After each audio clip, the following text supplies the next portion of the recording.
Neighbors. We all have them.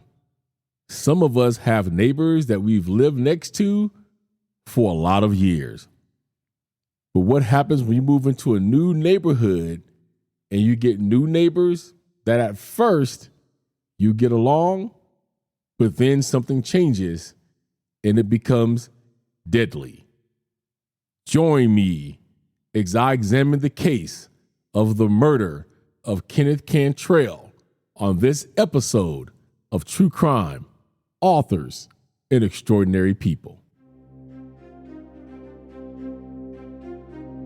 Welcome to True Crime, Authors, and Extraordinary People, the podcast where we bring two passions together.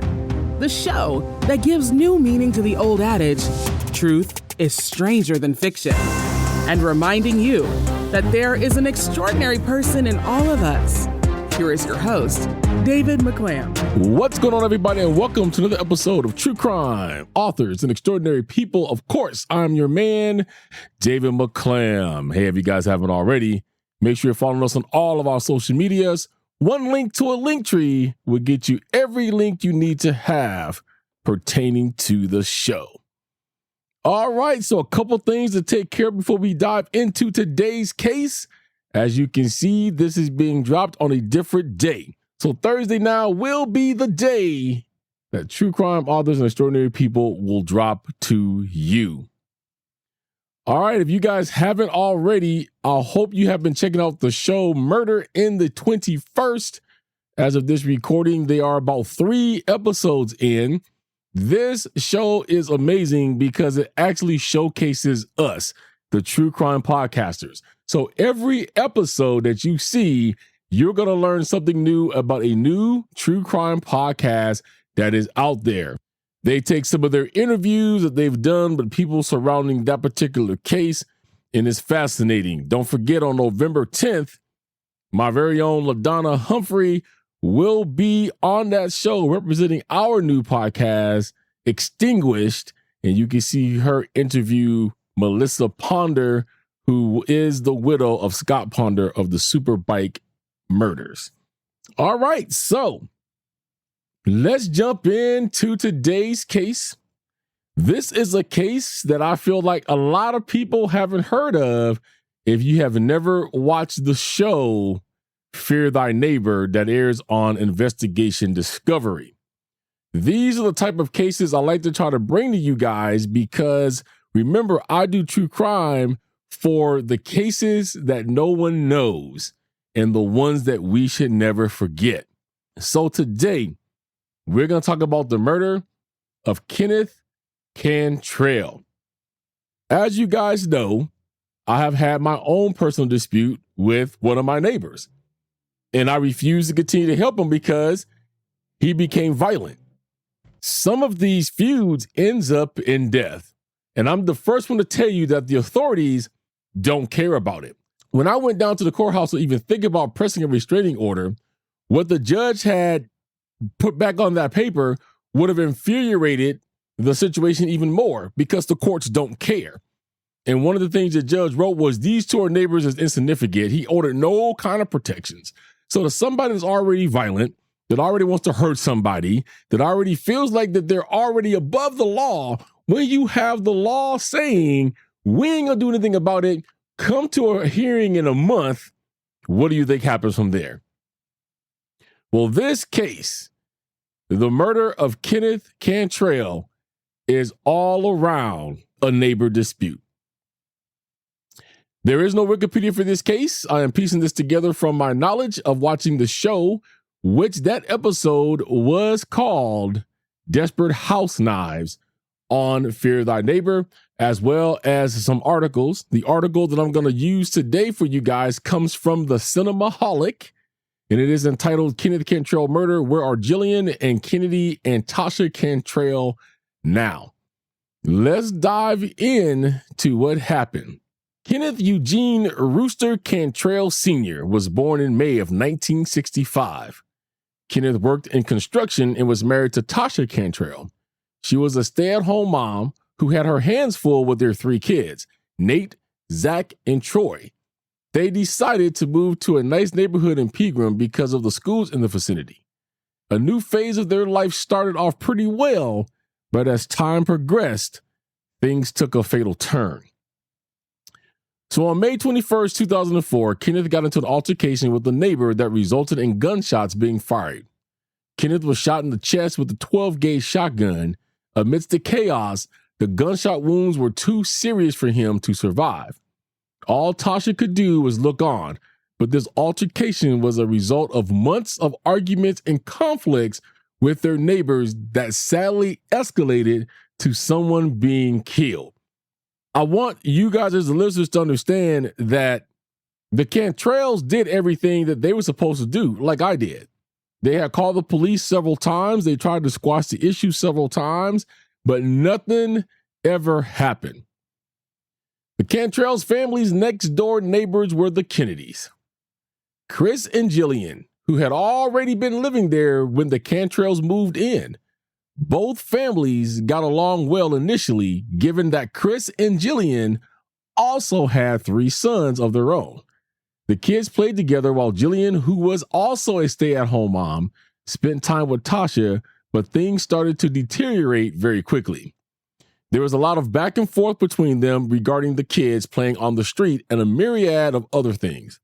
Police were called over to the neighborhood many times as a result of their feuding, and on the show, it was stated that Gillian at one point called the authorities when Tasha's kids rode their bicycles without having their helmets on.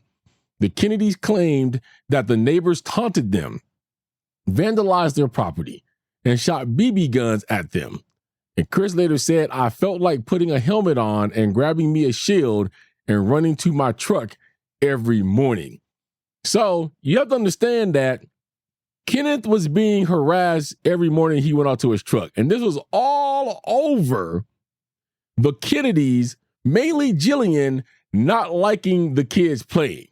If they made any ounce of noise, they had a fit about it. And if I can remember the house right, they were kind of all like on a cul-de-sac. So when they're having 3 boys, you would think they would understand kids are going to go out and play, boys are going to play, they're going to be a little noisy. But she started having all these problems with that. Now, she claims that the Cantrells kids were shooting BB guns at them, but from what I've read, that really wasn't happening.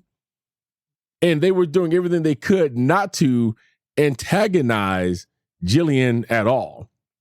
So these constant problems between the two families came to a head on May 21st, 2004. On that day, Chris and Kenneth were embroiled in a fistfight on Chris's property after an argument. At this point, Gillian came out with the shotgun. The gun went off and hit Chris in the hands, a non-fatal injury, but Kenneth was hit in the chest. Gillian claimed that the gun went off accidentally when she was only looking to protect her husband, but that ended with 3 boys losing their father in a matter of minutes. Again, people, why are we grabbing guns? I understand that sometimes there is a need. My wife and I have actually discussed guns because of my next door neighbor. And what am I willing to do if that came down to that? And my answer was, I'm prepared, but I hope it never comes to that. If somebody's going to get into a fist fight, my first thought's not going to be, let me go grab a gun, because these type of things happen. Now, because of all of the feuding, because of all of the complaining, this has now led Kenneth and Chris to a fist fight. And I think, if I remember correctly, how it all came down was basically Chris wanted to say something to Kenneth about his kids, and they got into words back and forth. And then the next thing you know, they're in the middle of a fight with fist. Now, Gillian wants us to believe that when she shot Kenneth, it was accidental. Now, some can argue that maybe that was the case because it hit her own husband in the hands, which was non-fatal. But what's not being said, or they haven't told us at least, or I haven't found it, is, okay, was there only one gunshot? Did the bullet that hit Chris's hands go through his hand and then into Kenneth? We don't know, but all we know is Chris got hit too, but at the end, only one person was dead. Now we have 3 boys that don't have their father. because of the fact that there was a dispute with the neighbors because of kids playing, which there had never been a problem with this before when they moved in. I want you guys to think about that. We don't know what happened to Gillian. I read it to you earlier. When the Cantrells moved in, everybody got along. All the kids was playing. And then overnight, this happens. And don't think I haven't thought about that myself. Now, the neighbor is chilled out. Maybe down the road, I'm able to tell you that. I'm just going to tell you it involved TV. And at this point, I can't talk about it. But there is going to be a time when I'm going to be able to talk about it. And I'm going to bring it to you guys as an update on my neighbor dispute case, because I think you guys need to know what went on. And I'm going to tell you, don't ever go on any TV show that calls you, no matter how they tell you things is going to be handled correctly, don't buy it. But that's for another story, so stay tuned for that one. But I think about it all the time.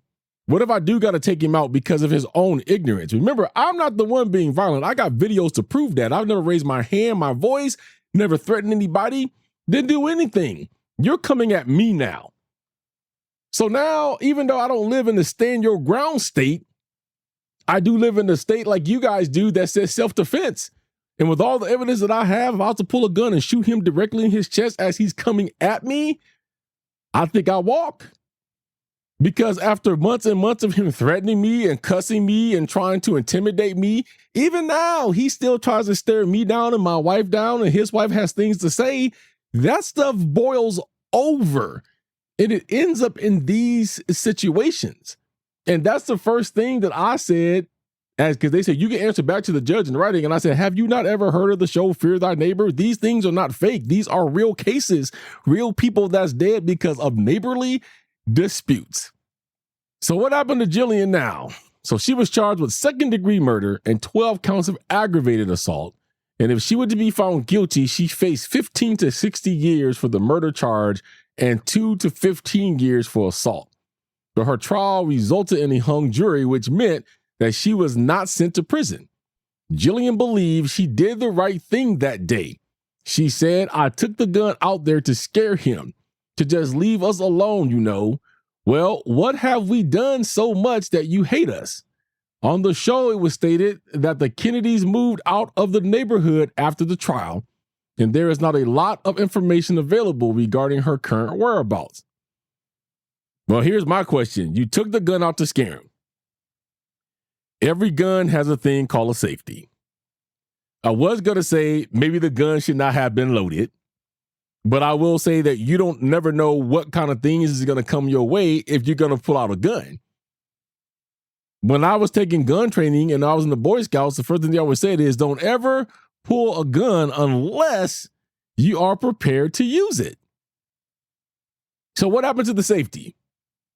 What happened to pointing the gun up in the air, saying, if you don't leave my husband alone, I'm going to shoot you? If your husband got shot in the hand, that means that she ran out there pointing the gun towards them. Now let's look at the other side of that, of how that could have been fatal for Gillian. She's pointing a gun in the vicinity of where her husband is fighting with this other man. Your idea is to scare them. The gun goes off accidentally. Luckily for you, your husband didn't die because you could have killed both of them that day. But nobody thinks of the consequences that happens after you do these things. Like my neighbor doesn't think of the consequences that happens if you throw that punch and you hit me. With all the information that has been collected during this feud, with all of the things that I've known about you and your house in the last 14 years, you don't know the consequences you are going to face now after you throw that punch. We don't think about that. I do. I guess maybe it's my age, but everything I do now, I think about what could be the consequence if this doesn't go the way that I want it to go. What is the overall end result for me? What can I lose if I do this thing? This is clearly not what Gillian was thinking about that day. She wasn't thinking about what happens if the gun accidentally goes off. She wasn't thinking about what if I aim to shoot Kenneth, but I miss and shoot Chris. She wasn't thinking that just like her and Chris, that Kenneth and Tasha had 3 boys that deserved to have their father. Well, what's happened to Tasha Cantrell since then? Tasha did mention that she and Gillian were friendly at one point, but their relationship took a hit once her behavior changed. She also felt that her husband was murdered. She said, "My husband didn't have a knife. He didn't have anything in his hands at all. She chose to take the law into her own hands and kill my husband. He should be here today with his kids." In the aftermath of the incident, Tasha moved out of Pegram with her family. And now Tasha is a mother to 5 sons, and she has 6 grandchildren as well. And from what we can tell, she still seems to live in Tennessee and spends quality time with her family. I totally understand where she's coming from, because that's how it was with me and my neighbor. We got along, and when his wife that he has now currently moved in, like I said, she became the catalyst. She's the instigator. Things started to change. And so when people start to change, you have to do what I did, and probably what the Cantrells did, which is basically you just stay to yourself. You know, you don't say anything. You let them do what they do. My dog's like, well, they keep staring at me. I'm like, Luck's never killed anybody. Until he does something that he's not supposed to do, leave him be. So, you know, it came in a hung jury. Tasha was further upset. So when they arrested Gillian after the shooting, it took about a month to get in front of a judge. And the judge decided that he was going to set bail at $150,000. That'll be Circuit Judge Robert Birch. Tanya was devastated. And she did make this statement: "I'm sitting there wondering who to trust because I don't feel like the justice system is working for me." Here's the deal. I don't see why the jury was hung. Even if you want to put 50% of the blame on Kenneth, which, because I've been through it, maybe I'm biased, I don't think you put 50% of the blame on him. I think you put about 98% of the blame on the Kennedys, and you put maybe 2% if you want on Kenneth, because there comes a time where you get tired. I have one of my videos where you see me shouting back at my neighbor because I have been put through this for 2 months, where he's staring me down, and every single day I get out of my car, he's got something to say. There comes a point where the most calmest person gets tired. But words are just words. And if I remember right, Chris was the instigator. He was the fight starter. He threw the punch. When you throw a punch at a man, what do you expect him to do? But even if you want to put 50% of the blame on Kenneth, why is it a hung jury when that man had no weapon, no gun, no knife, didn't tell anybody to go get a gun, didn't have one hiding up under his shirt? He was out there with bare hands like your husband. I agree with Tasha. That is murder. I don't care if it is accidental, because of the fact that you had intent. The intent was when you went and grabbed that gun. If you grabbed the gun, in my opinion, you already had the thought that at some point you may use this gun. Y'all can tell me if you disagree, but again, I gave you the scenarios of what she could have done if she didn't intend to try to harm anybody. Point the gun in the air. Make sure the safety is on. If you ain't gonna point in the air, point it at the ground. Point it away from where the people are fighting. But this is not what she did. No way that jury would have been hung. Now, here's the only way I can think about it why it was hung. They didn't give us counts. So they did not say how many was for her and how many was against. I'm hoping that more people was against her going free. I will remind you of this if you never sat on a jury. It only takes one person to hang it in the U.S. And so we don't know what side that person was on, right? We don't know if that person was the not guilty and everybody else was guilty, or if that person was guilty and everybody else was not guilty. I haven't been able to find that anywhere as to what the count was. It just says that her jury was hung. I'm hoping that the person that hung it was the person that was saying, no, this is murder. I'm not going to do it. I've hung juries before because stories didn't look right. So we don't know what side of that hung jury fell on, but I still say, even if the one person was a person that said this person is guilty and everybody else said not guilty, where is the other 11 people during the trial? Where is the other 11 people when they show clips? Where was the other 11 people when I'm sure the defense attorney said, but my client was completely unharmed, therefore he was killed in cold blood? In any other situation, this would have been considered a cold-blooded murder, and the person who pulled that trigger would have went to jail for murder one. Now, you may disagree, but think about it. If I just walk into an open field and somebody's out there and I'm like, yeah, boy, y'all out here fighting, give me my gun, and I just start pulling triggers, that's cold blood. They're going to say he had intent to shoot him because he made a statement beforehand and said, give me my gun. To me, that's the same thing that happened here. She said it. I felt like I had to protect my husband. So the only way she felt like she could do that is by going to grab a 12 gauge shotgun. Of all the guns, a 12 gauge. I don't know how much y'all know about guns. I don't know a whole lot about them either, but I do know that a 12 gauge was designed to put a hole in you. If you hit somebody the right way with the right caliber of shotgun shell or whatever you got in there, that person is not coming back. It's like a magnum. They're like, that thing's like a cannon.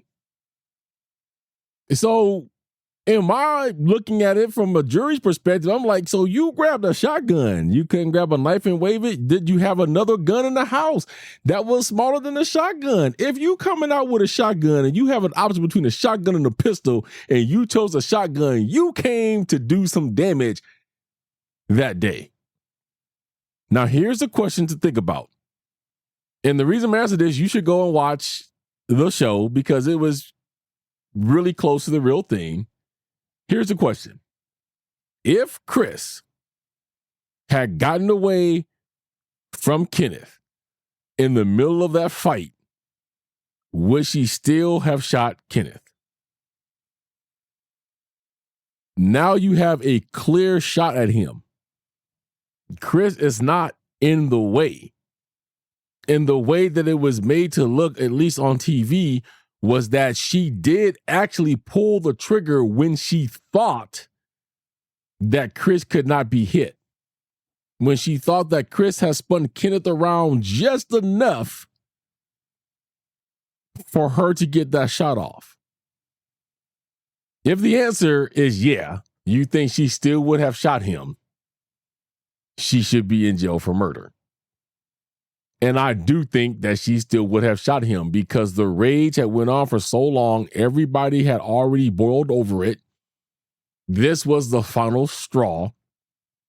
And before trial, when Birch put on that $150,000 bail, you got her attorneys and Birch out here trying to make everybody feel better.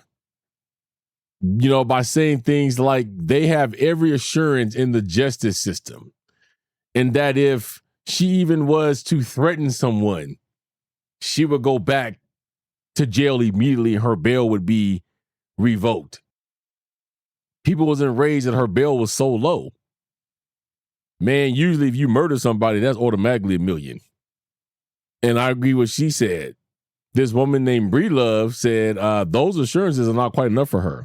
And I agree. When's the last time that if somebody really is hell-bent on getting you, that you actually saw them say, oh, by the way, I'm on bail, I can't do that? There's a whole lot of cases I could bring you. People was on bail and they went and committed murder right when they was on bail. And now the judge in hot water because he or she ordered that bail when they already knew what this person did and what this person was capable of. So guys, I guess all I can say about the end of this case is, try to stay to yourself. These neighbor situations are getting out of hand. There are several seasons now of Fear Thy Neighbor, and all of these are based on real cases. The police and the judicial system needs to understand just because somebody is a next door neighbor that is insignificant and they live next door. These are reasons why people get killed. And when we as citizens try to do things legally to protect ourselves, sometimes the law leaves us no other choice but to take the law in our own hands when these things keep happening. No man or no woman is going to stand by and watch somebody intentionally hurt their family. And that's why I call the police so many times. I want all of this on record. Since you guys are telling me you can't do nothing to him and the judge say that this is a joke, I want all this on record. I want the number of times I've called the police. I want you to see that I went to follow a restraining order, but it would have been a joke.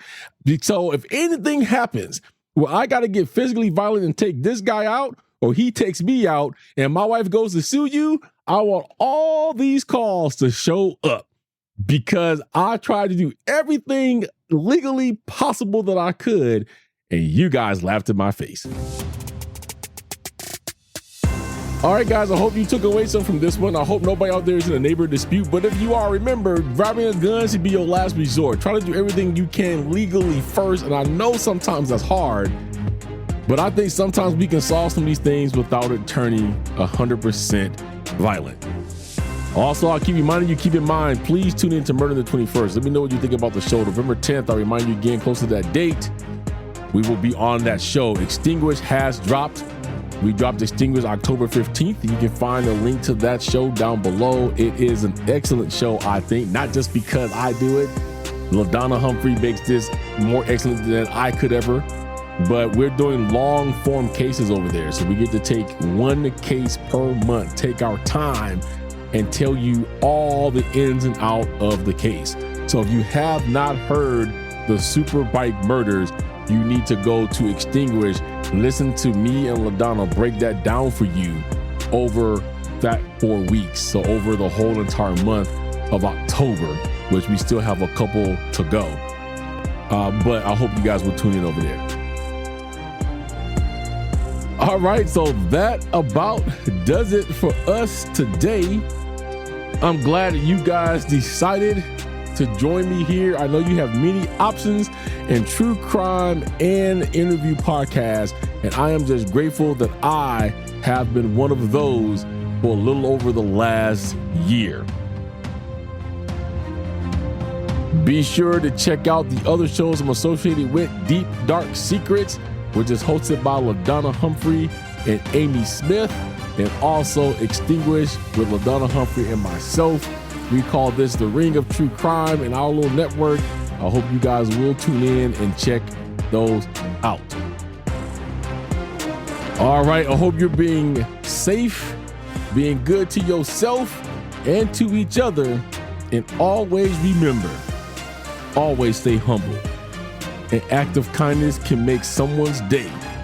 A little love and compassion can go a long way. And remember that there is an extraordinary person in all of us. I'll catch you on the next one. Don't forget to rate, comment, and subscribe. Join us on social media. One link to the link tree has it all. Feel free to drop us a line at truecrimeandauthors@gmail.com. Cover art and logo designed by Arslip. Sound mixing and editing by David McClam. Intro script by Sophie Wild and David McClam. Theme music, Legendary, by New Alchemist. Introduction and ending credits by Jackie Voice. See you next time on True Crime, Authors, and Extraordinary People.